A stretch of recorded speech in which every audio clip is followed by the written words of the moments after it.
জানামি ধর্মম না চ মে প্রবৃত্তি, জানামি ধর্মম না চ মে নিবৃত্তি, ত্বয়া সরস্বতী। পাট ভাঙা শাড়ি আর খোলা চুলে টলিউডের দেবী ঋতুপর্ণা সেনগুপ্ত আজ যেন অন্য মেজাজে। নলেন গুড়ের সন্দেশ এবং পঞ্চফলের অর্ঘ্যে জমে উঠল সেলিব্রিটি বাড়ির সরস্বতী পূজা।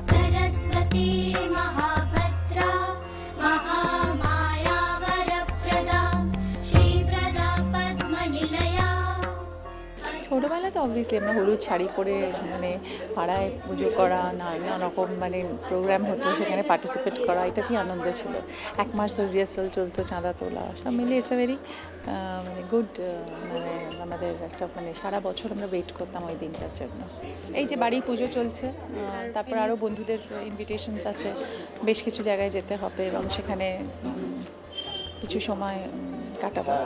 বাজারে কিন্তু লক্ষ্মী সরস্বতীর বেজায় ঠোকাঠুকি বেড়ে গেছে।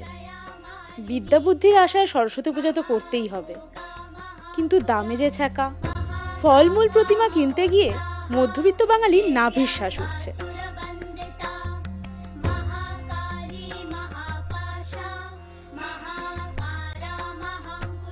বাচ্চাদের জন্য তো করতেই হবে, দাম বাড়লেও তো কিছু করার নেই। সব মূল্য যতই বৃদ্ধি হোক আমাদের চেষ্টা করেই যেতে হবে।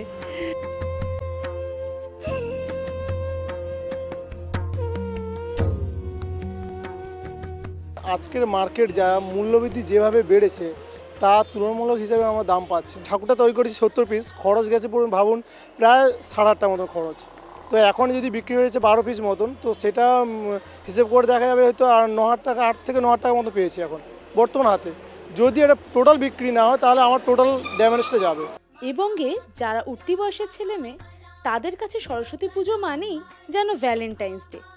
বাসন্তী শাড়িতে এতদিনের চেনা মেয়েটিও হয়ে ওঠে যেন অচেনা এবং রহস্যময়ী।